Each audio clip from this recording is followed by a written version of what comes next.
Okie dokie. Welcome back to Case Closed, Anime Review, episode 79. You're probably thinking, wait, I thought you said you were going to do My Brother's a Mermaid next. Well, I figured though, Case Closed has only got 2 movies left, so why not get them done? This is reviewing the 22nd film released, Zero the Enforcer, released on April 13th, 2018. Yeah, I forgot to mention in the last episode, the Crimson Love Letter film was released on my birthday. I thought it was April 16th. No, it was actually April 15th of 2017. So it was released on my 29th birthday. In the case of this film, this was released 2 days before I turned 30. One thing at least got to appreciate about this film is the writing. Yeah, the writing is actually really good. And there's nothing here that's basically not explained. Yeah, mostly pretty much everything here is explained very well. And everybody's motives exactly what they're doing. I kind of figure though, why can't we have this style of writing for the last few several movies, which kind of felt as though that we're missing so much information here? This film, not a problem. Film starts off with an explosion. Yes, happened at a center that was supposed to have a summit. And apparently Amuro was there. Yep. Like a peaceful day and all of a sudden, boom. And it happened on a day basically was not when the actual summit was going to happen. Yeah, here's the thing. The guy who was actually behind it, it was kind of blamed on terrorism. And of course, who was suspected of this crime? Yeah, the Public Security Bureau decided to arrest Richard Moore for the crime, despite the fact he has no motive at all. And I kept wondering, like, why the heck would they arrest him for? The answer, actually, believe it or not, the reason why he's blamed for the crime, that is not explained until like the end of the movie. Yeah, that plot point, at least they reveal exactly who was the reasoning why he was framed for the crime. So he's blamed for the crime, and there's one thing that's left up in the air, but I'll get to that. So basically they talk to Eri, which not surprising. This is the second time in the franchise I can think of where he's been accused of a crime. Actually, second time, actually a few times this happened, where he's been accused of a crime he actually did not commit, and Eri was asked to defend him, but like, nope, can't, because apparently it's actually against the rules to defend family members. Which I'm thinking, that makes no freaking sense. I've seen a fiction in American series, like in, what's a good example of this? Honey, I Shrunk the Kids. When the TV show Wayne Selinsky was accused of a crime he didn't commit, his wife, who was a prosecutor, actually bothered to defend him. Yep, she defended him because he was innocent, because it's her husband, for crying out loud.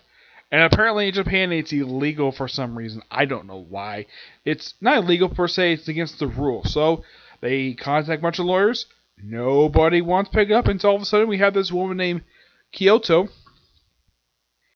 She is the baby who decided for this. Amuro, of course, is being somewhat secretive in most of the movie. Though this only happens throughout the first half of the movie, and where, because Kono was not exactly trusting of him, they'll look up they get over by the very end. Yep.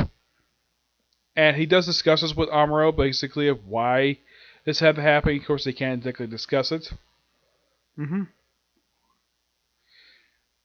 Let's see. So, even though he's basically charged, all of a sudden something weird happens to the court's investigation. Well, all of a sudden, all the appliances across Tokyo are going haywire. Cyber terrorism. Yep. And this plot point is explained later on. Oh yeah, and the person behind all this, that actually is explained. Yeah, nothing is left unexplained, which, like I said, kind of wish we actually had this in the previous movies. Though there is one thing basically of the person what was just, now apparently they call the device that was used to plant the bomb in, they call it a pressure cooker. I look at the thing, it's a frickin' crock pot. That's what it is because the bomb was planted in the kitchen of this place. Yeah, but it's Japan. They probably call it a pressure cooker. Here, it kind of looks like a freaking crock pot. Though none of them I can think of basically know from being pressure cookers. Yep, but that's Japan for you. And slowly throughout the movie, Conan is basically investigating exactly what exactly is going on. He does eventually find out who the heck is behind all this, and apparently the guy prosecuting the case, apparently the lawyer is familiar with him because, well,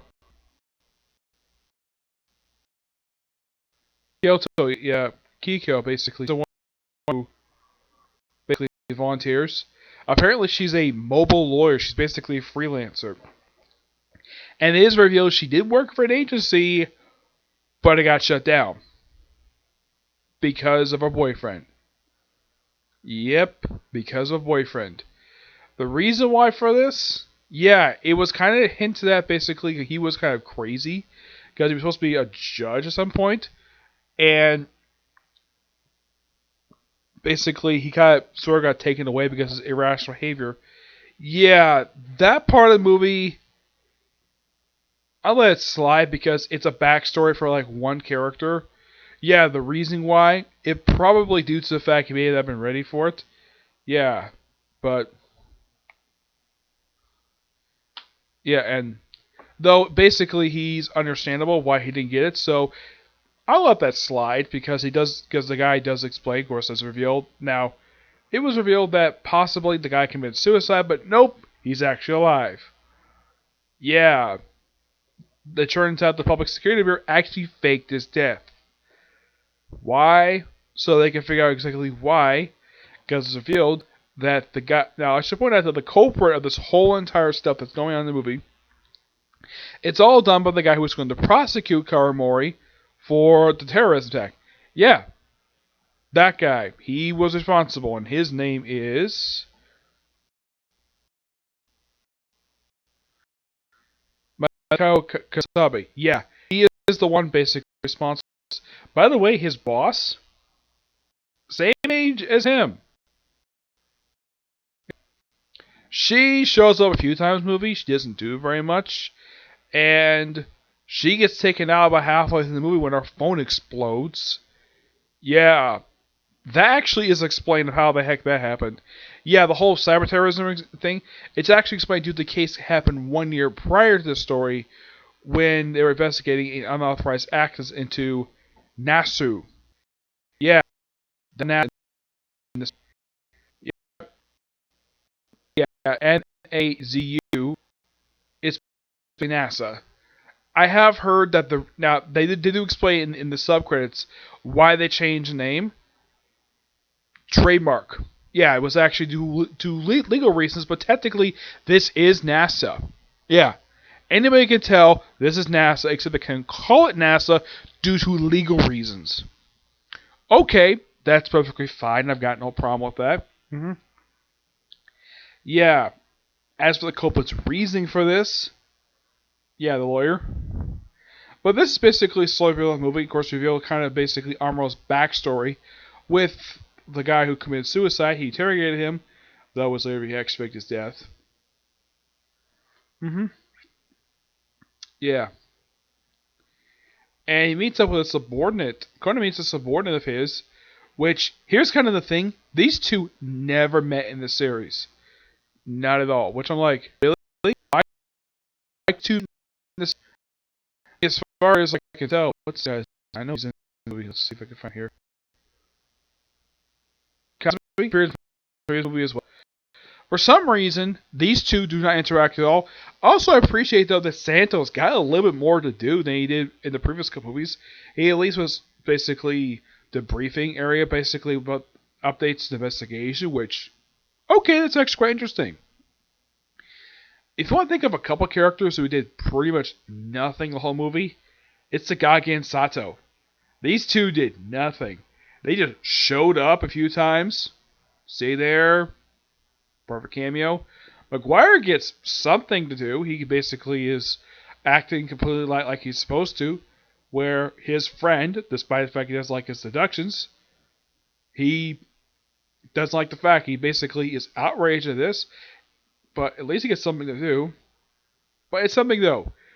One of those popular police couples in the series, Takagi and Sato, do very little. I mean, they're there at the beginning of the exhibition, but after that, they get nothing to do.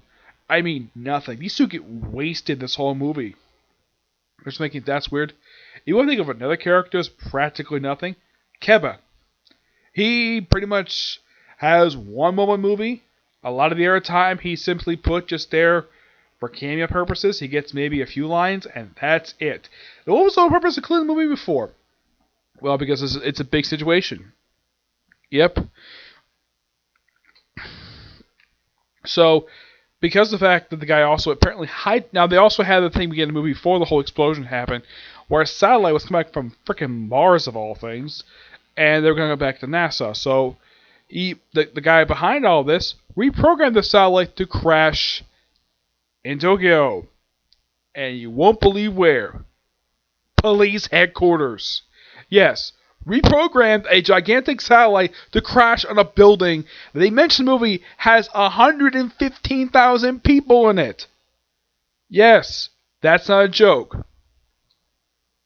Because he doesn't like the Public Security Bureau Police Force. He doesn't care for it. He thinks they're dirty scum. That's his opinion on the matter.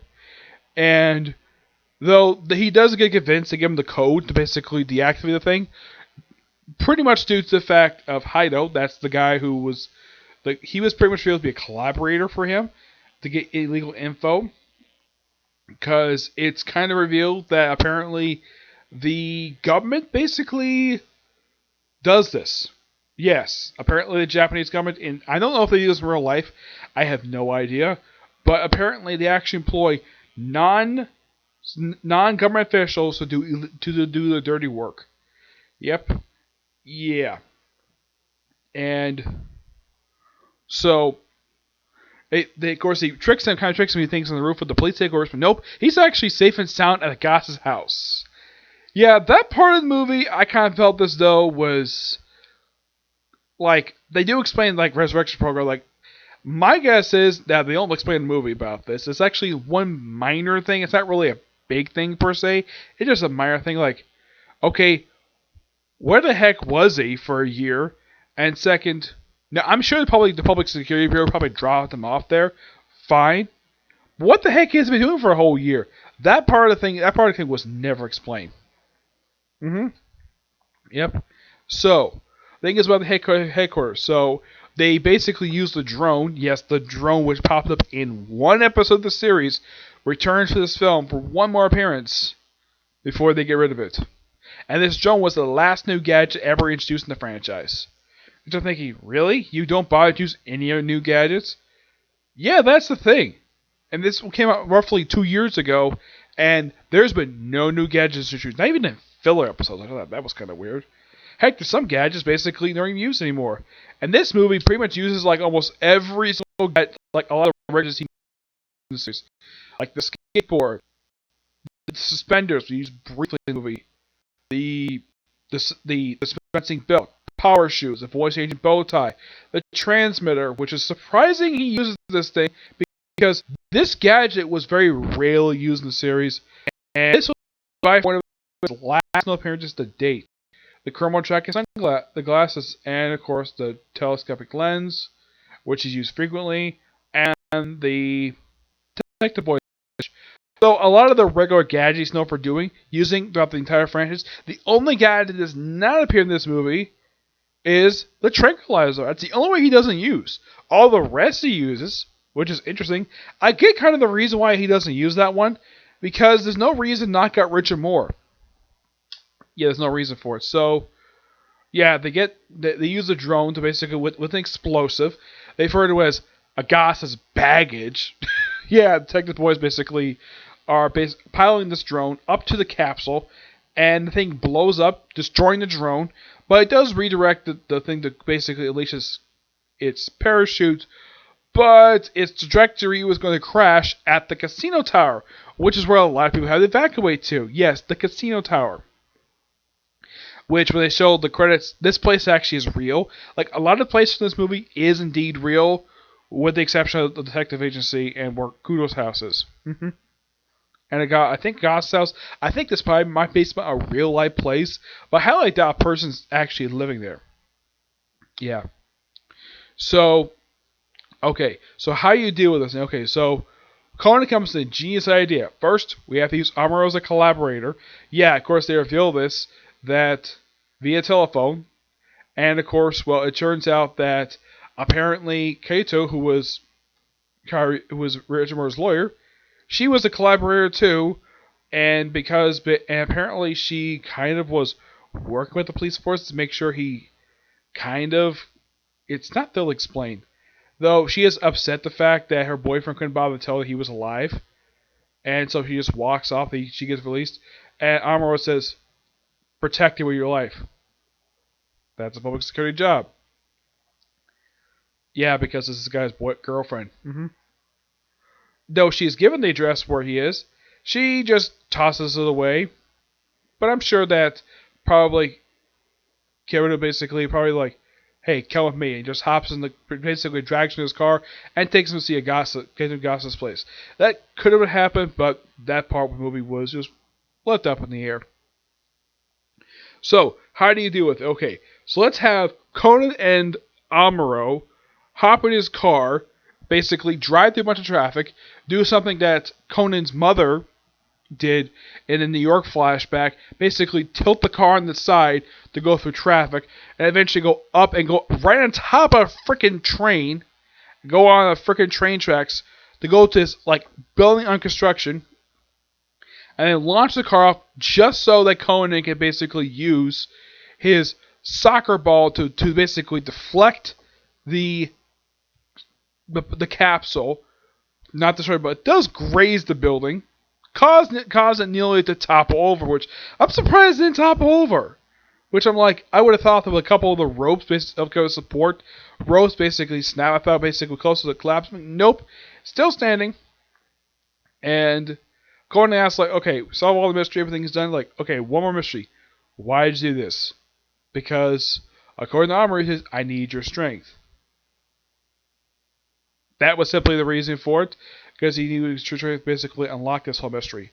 And that was the reason for it. Then we have basically a credit sequence where we see that Ares back at Richard Moore's place, and cooking food. And it's really bad. Yeah, because she's a terrible cook. And we have this wonderful post-credit scene of basically them celebrating the fact capsule, but the drone got destroyed. So, yeah, I want to build a new one, but I highly doubt that because that was the last gadget used in the series. Yep, it was a fun little ending. But at least it wasn't as embarrassing as Conan peeking at Rachel's panties. That was funny. Yep. This movie overall is really good.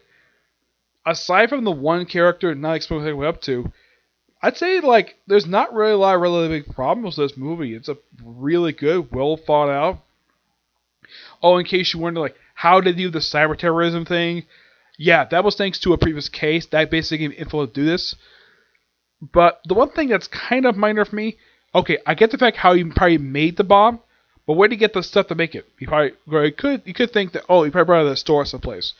Yeah, that's possible. Yeah, there's some minor stuff not explained, but not really not big obvious stuff. Yeah, fantastic movie. Looking forward to watching the final film, Fist of Blue Sapphire. Yep, which is the last film released last year. Now, before I end this video, apparently this film was dubbed. Yep, released as a dubbed movie. Yeah, I'm like, really? And the movie was released last year dubbed. I knew nothing about this at all. And apparently in July of last year, this movie was dubbed. Was there Funimation? Nope. It was dubbed by Boom Zoom Entertainment. Yes, the same company who dubbed One Punch Man. Yep, that company. And here are the voice casts. You probably okay. Conan is voiced by Wendy Lee. Awesome. Seiichi Kudo, Griffin Barnes. Karamora, I've never heard of this guy. Xander Mobius. Ren Moore is voiced by Christina V. Awesome. Amuro is voiced by Kyle McCary. Ihabara is voiced by Erica Marnias. So I'm not remember who this character is.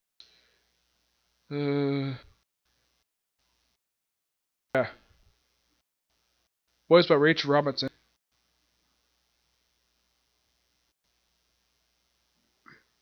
Mystico, aka Mitch, with Erica Hernandez, and Rich Epicar voices Hal Coda. I'm like, interesting. I like it. It's a pretty good voice cast, and you come think of like you look at these names like, what? Aren't these people who also work at Viz Media? So basically, Boom Zoom Entertainment basically staffed this movie with Viz Media regulars. Interesting. Though I still kind of wish information would how to finish dubbing this damn thing. Yeah, the dub stopped. Their dub stopped 10 years ago. For petty reasons. Yep. Though, in case you're wondering, am I going to probably watch the dub verse movie? Probably sometime in the future. Yeah. But not much of this movie, so tomorrow. So that's this particular video. Stay tuned for tomorrow for at least 3 videos. Review of the last KSK Films release, Vista Blue Star, newest episode of Black Clover's new chapter manga, and my first part for My Bride as a Mermaid. Yes, definitely tomorrow, because I'll be done with the case movies at that point, okay? But this next video. Bye.